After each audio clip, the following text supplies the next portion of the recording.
see you. How are you doing? Good. So recall that last time.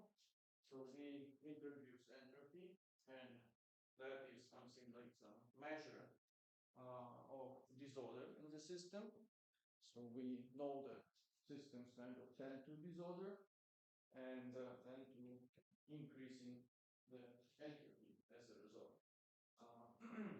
We define in thermal in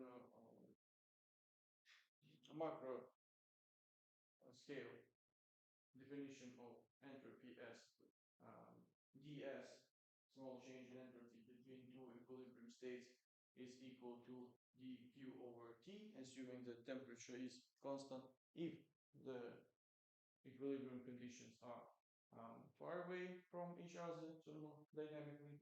Then we need to consider integration from initial to final state of dq over t, assuming that t already is not constant. It might change quite significantly between two equilibrium states. So that is definition of entropy, to be more specific, of change of entropy from macroscopic point of view. And also we introduce the new formulation of second law of thermodynamics, which probably someone can remind. So how second law of thermodynamics can be formulated in terms of change of entropy?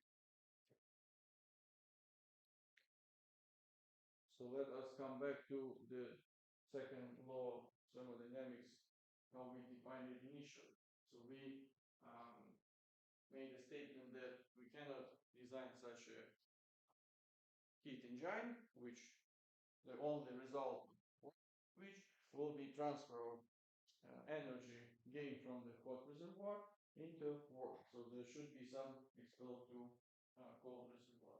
So what it all about? It puts some constraints on the direction of thermodynamic processes. So it defines in which direction thermodynamic processes can proceed. So, however, this definition is quite limited because we consider it with in the scope of only heat engine. So it's valid, it's true, it defines the direction of thermodynamic processes, but it kind of very limited in its application because we consider specifically heat engine and try to explain in which direction thermodynamic process can proceed for this specific condition. However, change of entropy formulation of second law of thermodynamics in terms of change of entropy gives us an option to highlight the direction of thermodynamic processes, but generally for any process. We don't need to specify that this is all about heat engine. It's about any process, thermodynamic process. So the formulation of second law of thermodynamics in terms of change of entropy sounds as follows. So the change of entropy in isolated system either positive or equals to zero. In other words, it either doesn't change when it's equal to zero, so entropy is constant, or entropy is increasing because change of entropy is positive. So that is the general formulation of second law of thermodynamics because it can be applied to any process, not limited with framework of heat engine. So we introduced this last time, and we started with deriving equations for calculating change of entropy for ideal gas based on macroscopic parameters for different thermodynamic processes. So we started with constant pressure, if I'm not mistaken, and we finished at that point. So we still need to consider other thermodynamic processes in order to have equations to calculate change of thermodynamics based on macroscopic state parameters of ideal gas in all cases. And afterwards, we will proceed a bit further with the next step. We will consider entropy from microscopic point of view, and we having this quantity with this number of minimum microscopic states, which can realize macroscopic state. So we will show how this change of entropy can be represented in these terms, and also how actually entropy in not only because so far we're talking only about change of entropy, but also how entropy can be actually quantified. So let us write down a little bit of previous equations which we derived last time, so we have them in front of us. So we can write in general the change of entropy for P equals constant can be represented as integral from initial to final state ds, and that is the sum of two integrals. We have Cv times nu, where Cv is what? Yes, and what is the definition of it? It's a specific heat capacitance of ideal gas, specific molar heat capacitance. So Cv times nu integral from T initial to T final dt over T. Then we have another term, which is nu times R. And here is natural logarithm of T2. No, not T2, but nu times R, natural logarithm of V. I don't write result. I want to write integral first. Okay, so it's nu times R, integral from V initial to V final, dV over V. So we came to this point, and then we have shown that for constant pressure, we have equation for change of entropy, ds equal to 5 second nu times R natural logarithm of V final over V initial. Alarm.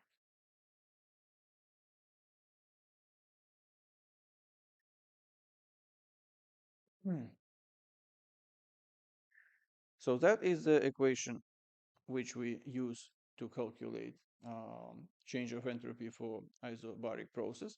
And now let us consider other cases. So let us consider adiabatic process. What is special about adiabatic process? No transfer of heat. So we can write that dq is equal to 0. And what is your expectation for change of entropy in this case? 0, because we wrote that definition of change of entropy between two closed thermodynamic macrostates. We can consider as dq over T. If dq is 0, then change of entropy delta S will be also equal to 0. So if someone asks you what's the change of entropy during adiabatic process, then it doesn't change. So that is easy. Then we go for isothermal process. So we have temperature constant. With constant temperature, we look at this first integral and see that it will not contribute because this integral from T initial to T final dt over T will be equal to 0 because T initial is equal to T final.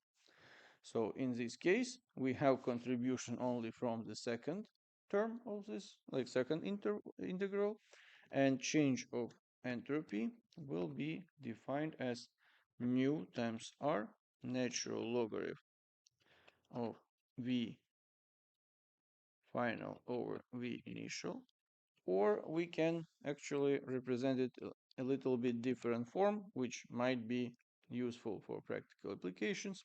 So it will be nu times r natural logarithm, and we can represent V final as the sum of V initial and change of volume. And here we have V initial in the denominator. And eventually it will be nu times r natural logarithm of unity minus delta V over V initial. So these are equations for uh, change of entropy in ideal gas during isothermal process. And we still have one more process to be considered. So which is that?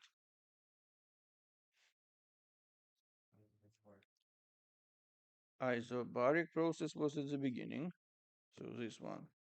So we had isobaric, adiabatic, isothermal, and what else we need to consider? Isochoric or this isovolumetric in other name. So when volume is equal to constant. So in this case, we again look at this general equation. We see that the second integral will not contribute because volume is the same. V initial is equal to V final. And only first integral will be considered for change of entropy. So that will be Cv times mu times natural logarithm of T final over T initial, and that will be equal to Cv times nu natural logarithm of unity minus delta T over T initial. So these are the equations for change of entropy during isovolumetric process. So keep in mind that you need to remember these equations because depending on the condition of the problem, you might use one or another equation, and be sure that you don't mess them up. So with this, we kind of finish with the consideration of entropy in microscopic scale, and we proceed further towards microscopic description of entropy. So for that purpose, we will consider some model system as a reference system. Will be some cylinder, let's say, with a piston. And here we have some membrane, which does not allow molecules of ideal gas to move from bottom part of the cylinder to upper part of the cylinder. Here in the upper part of the cylinder, we have free space, so it's vacuum. And we also consider that the walls of the cylinder and the piston, they are ideally thermally insulated. So there is no option for heat to transfer through this interface between the internal volume of the cylinder and external environment. So we need to define here the initial volume, which is occupied by ideal gas and defined by position of this uh, membrane. So it will be V initial, and then total volume, which we call V final. Also, what we need to do, let us assume that all molecules are identical by according to definition of this ideal gas. And we assume that each molecule occupies some small volume Vm. So that is description of our system for the beginning. And now let us consider maybe mm, another case for simplicity when we have some box and a single molecule inside. So we will come back to this in a moment. And let's say this volume is V initial. So what we need to do now, we want to calculate number of minimum microstates which can be used in order to realize a given macrostate. What I understand about given macrostate. Here in this volume Vi, we have certain pressure, certain temperature, so macrostate is described by certain macrostate parameters. So the same macrostate parameters can be realized in plenty of different microstates. What we understand under microstates is like position of each molecule within this volume Vi. So this position of each molecule in this with respect to this volume and also with respect to other molecules will define a microstate, and we can change relative position of this molecule with respect to each other, with respect to the walls of the container, but as a result for macrostate parameters will be the same. Because we do not care for macrostate parameter how exactly these molecules are arranged. The most important that their overall effect on the walls, for instance, in terms of pressure, will be the same. Because we average at the end everything, because we deal with very large number of molecules which could be represented, let's say, as some capital N. So now let us consider a single molecule in a cylinder with given volume Vi and volume of this molecule Vm. This molecule is kind of extreme example, but easy for understanding. So this molecule will create certain macrostate, which could be, let's say, considered for given example. And that macrostate, parameters of the macrostate, will not depend exactly where this molecule is located. It's just the fact that there is a single molecule will define the macrostate. But where exactly it is, in some consideration, doesn't matter. So it means that there are many microstates which can represent this given macrostate. So now the question is, what is your suggestion? How do we define the number of microstates with which we can realize a macrostate with this example where we have single molecule in this volume? We need to consider all possible locations of this molecule all over the volume. So how many of these possible locations are?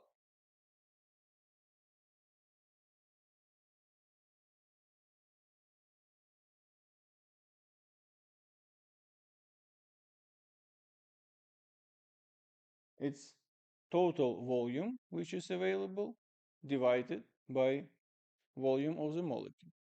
So that gives, in other words, how many identical molecules you can kind of place to completely fill the volume of the this container. And that also gives us the number of microstates which are possible for a given molecule in order to realize the macrostate. So we can write for a single molecule, so small w, for let's say initial case, we have V initial divided by Vm. So that is true for a single molecule, but obviously for ideal gas we deal with capital N molecules. And if we want to consider now not just for only molecule, like single molecule, but for all possible relative orientation, like the position of these molecules with respect to each other and with respect to the volume itself, then we will get the next number, which will be the capital Wi, uh, the total number of microstates for n molecules in ideal gas, which can realize the given microstate, and that will be V initial divided by V molecule in the power of n, capital N. So that will define how many possible microstates are allowed to realize this macrostate. So that, in other words, also sometimes called like statistical weight or number of like macrostates.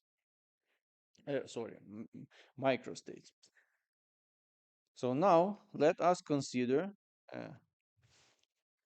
option to eliminate this membrane. So we calculated already this number of microstates for initial case. Now we eliminated the membrane, and as we discussed earlier, the ideal gas will fill completely the whole volume of this cylinder. So now, what is your suggestion? Will the statistical weight or number of possible microstates increase or decrease after this happens, when we let ideal gas to fill completely the volume of the container? It will increase because we keep the same number of molecules. Molecules occupy, they're identical, each of them occupy the same volume Vm, but now we have larger volume for this ideal gas. Means there will be much, like depends how much we increase the volume, but there will be more opportunities for more microstates to realize the same macrostate. So that's why we write here that W final will be equal to V final over Vm in the power of n. So when we get this power of n, we assume that there's like very low probabilities that molecules will occupy, kind of two molecules will occupy the same position. So we make some assumption, but quite reasonable assumption. So now we have equations which define number of microstates for initial and final macrostate of the system. What we do next, let us take a ratio between these numbers. So we will have Wf over W initial, and that should be equal to V final over Vm in the power of n divided by V final, sorry, not final, but initial over Vm in the power of capital N. And that will be equal to V final over V initial in the power of n. So now we want to make a certain transformation of this equation, the relationship between these two ratios, in order to come to a form which will be convenient for us for consideration of change of entropy. So for that, let us take natural logarithm of left and right side of this equation and multiply it by Boltzmann coefficient.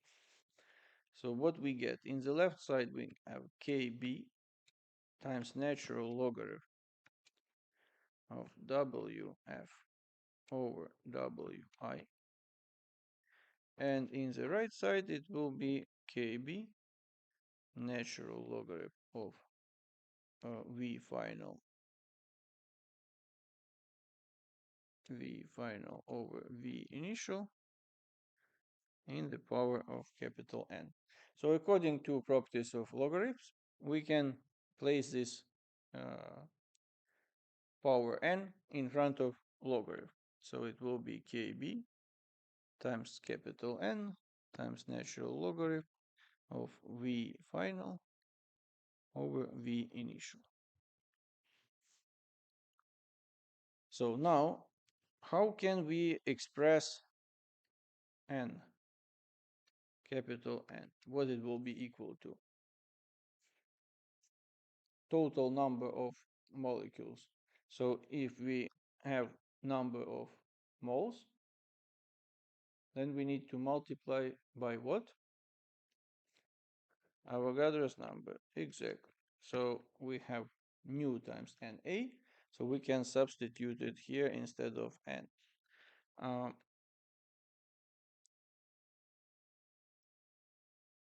So let us write it again. KB natural logarithm W final over W initial will be equal to KB nu times Na times natural logarithm V final over V initial. So now we have product of KB and Na. What is that equal to? Universal gas constant, R. So we have nu times R, natural logarithm of V final over V initial. So now we have this left and right sides of this equation in memory, and let us figure out, before we proceed further, what will be the change of entropy for this given system which we considered when it goes from the first initial state with the membrane to final state. So we first need to define what will be change of internal energy. Change of internal energy according to first law of thermodynamics will be Q, amount of heat transferred, plus work, which could be represented as P times dV, pressure times change of volume. So now, looking back to this system, when we had membrane still here, and we didn't have molecules in the upper part of the cylinder, we mention here that the walls of the cylinder and the piston are ideally thermally insulated. So it means that heat transfer is not possible. So this will be equal to 0. So now there is a question with this work. We have change of volume because we go from initial to final. Final volume is larger than initial, volume is changing. So what is your suggestion? There will be some work or not? Work done by this ideal gas when we take away this membrane.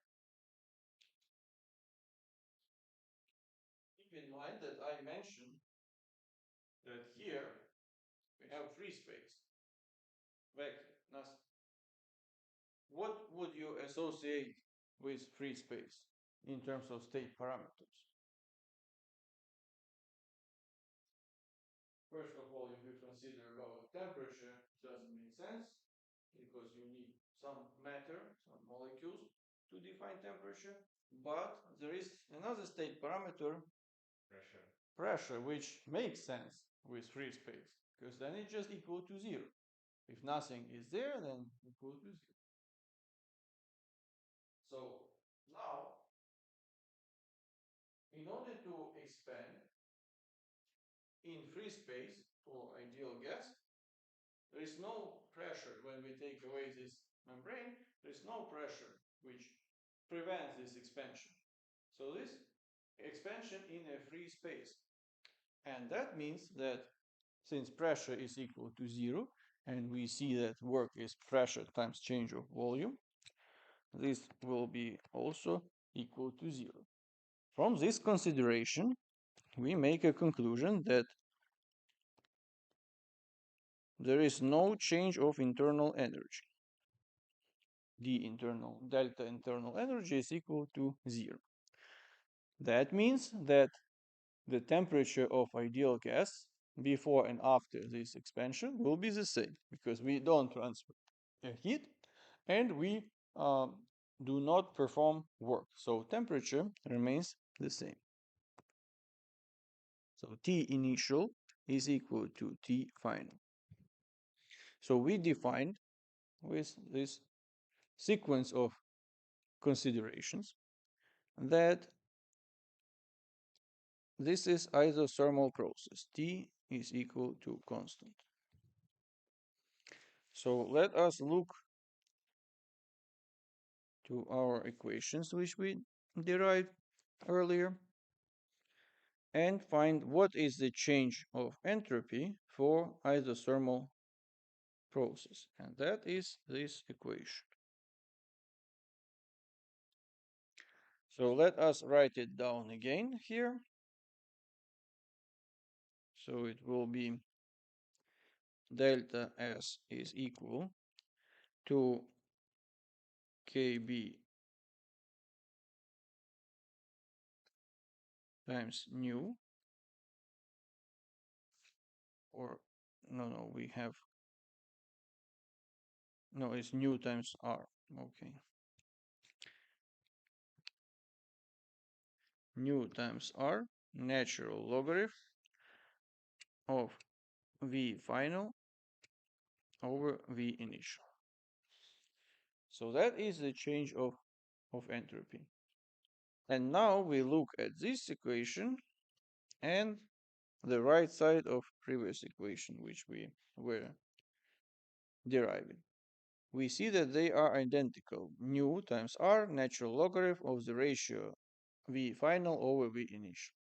So that means that we can write that Kb times natural logarithm of W final over W initial is equal to change of entropy, delta S, and that is equal to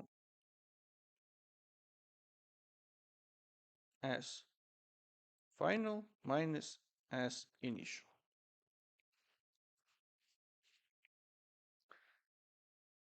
Now, when we take into account properties of logarithm, that logarithm of ratio is equal to difference of logarithms, we can write that Kb times natural logarithm of W final minus Kb natural logarithm of W initial is equal to S final minus S initial.